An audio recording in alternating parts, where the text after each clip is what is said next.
Oh, hello. Welcome to the 2013 Hundie Challenge. Today we're going to be discussing Two Scoops of Raisins by Adam and Eve. Dee-doo-dee-doo-doo, dee-doo-doo-doo-doo-doo-doo-doo-doo, dee-doo-dee-doo-doo, dee-doo-doo-doo-doo-doo-doo-doo. So I read, or rather listened to, Brideshead Revisited, which is, so if you watched that, you know I assumed Evelyn Waugh was a woman. My bad. It is Evelyn Waugh is a guy, which certainly makes Brideshead Revisited make more sense. I've never heard Evelyn as a man's name before. Not to say it's not to say it's not legitimate. You know, Dana Carvey, Stacy Keach, there's a lot of crossover there. That was my bad. I apologize for that.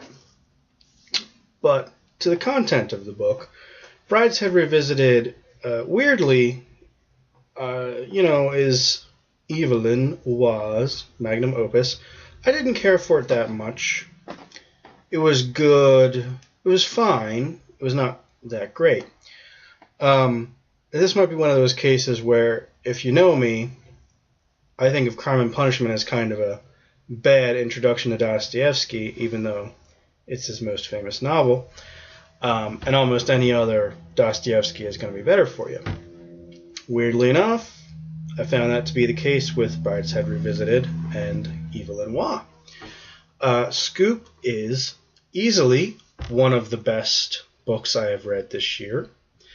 Definitely a, right up there with, Catch-22 and On the Road and The Very Best, and one of those ones where I suddenly don't wonder why it's on this list, which sadly is kind of few and far between. I'm not super enamored of this list, in case you can't tell. Scoop, though, let's not focus on that. Let's focus on Scoop. Scoop is a satire. It's a brilliant satire, like all brilliant satires.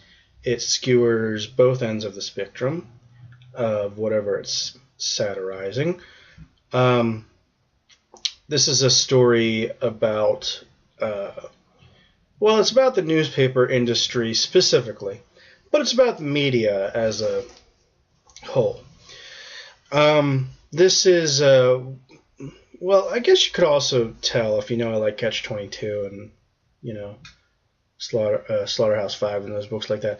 I also very much like over-the-top satire. That's my very favorite form of it. Because in a way, when you get over the top, you get to the reality of the situation. Whereas, sometimes you try and stay with things that are too realistic and you almost lose the real, flavor of what you're satirizing. Like I saw, salmon fishing in the Yemen, and it's supposed to be a satire of English politics, but it's almost so tame that you're like,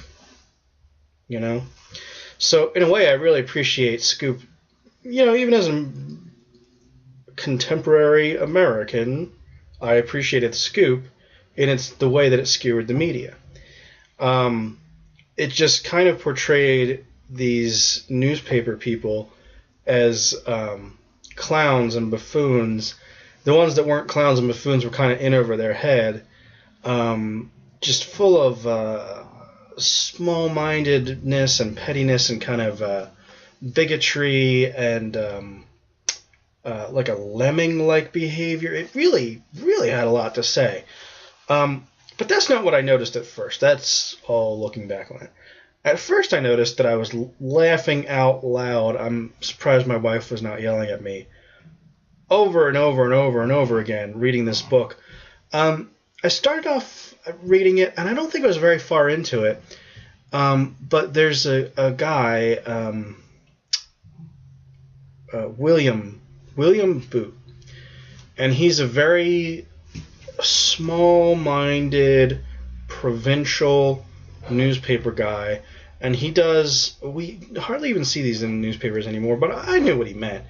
Sort of like a walk in the park, a day in the woods, and he'll just write about, this is what it's like to fish, and this is what... So he writes this article about badgers, And his sister, just to kind of fuck with him, goes back and crosses out Badger everywhere in the article and replaces it with this English bird, and then sends it in. And just reading that, I just burst out laughing. And then they start talking about how he started getting letters to the editor that were like, I guarantee you that this bird has never stolen eggs and feasted upon them in its barrow.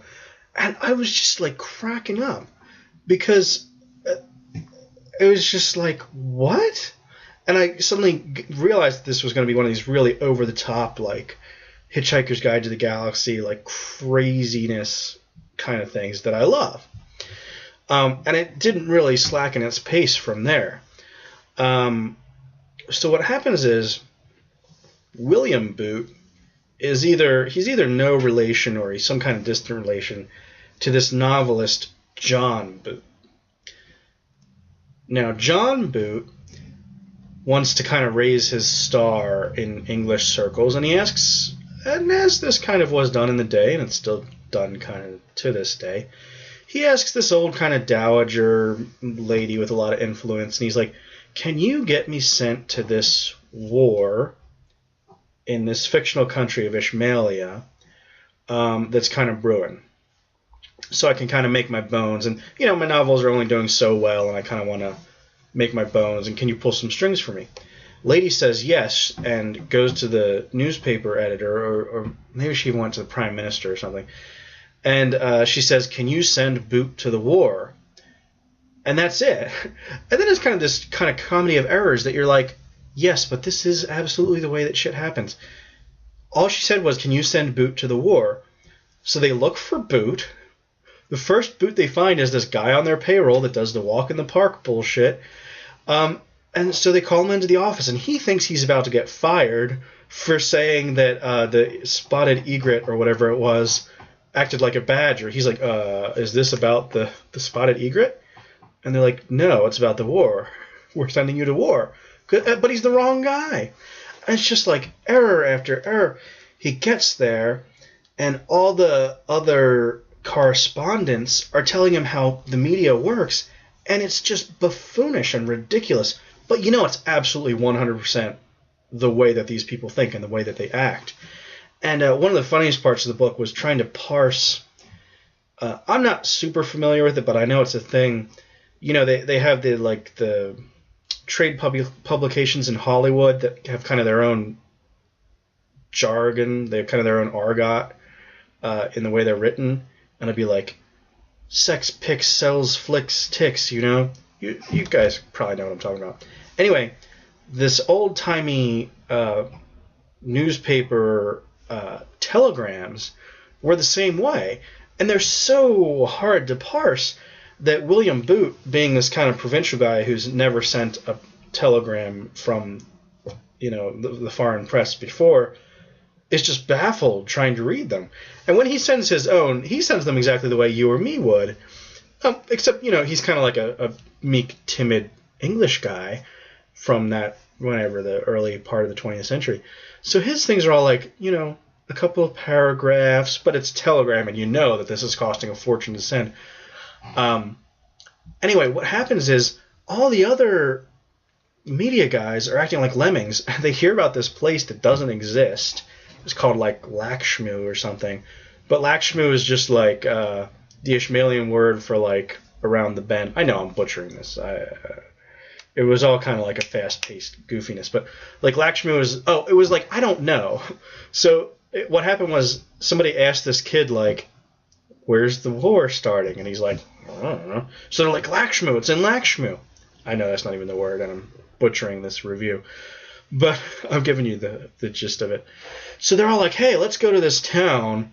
And Boot is the only one who's like, that town doesn't exist. And they're like, yeah, but we're all going. Why don't you come? And he's like, doesn't exist. I'm not going. Turns out he's been fired because he hasn't been sending telegraphs. He's just been like playing racquetball all day. Which is, again, like something you know, absolutely. These media guys, I'm sure there are guys that are like, I'm not going to send telegraphs, I'm just going to play racquetball all day. He ends up being the only one in the capital when the war actually does start, and so he gets his, wait for it, scoop. and becomes a hero and all this stuff. He goes back home, and that's when they finally figure out that they sent the wrong Boot, and they decide they're going to knight John Boot, the novelist, who didn't do anything. But they're, oh man, this book was hilarious, just like a farcical comedy of errors. I'm not doing any justice to it. I might even be ruining the best jokes in the book, for which I apologize. But I am glad this was also on the list, because Brideshead Revisited was not the greatest book I've ever read. Not terrible. Don't get me wrong, it wasn't terrible. But Scoop was just like head, shoulders, and belly above that. Definitely check it out. Next time we're going to be talking about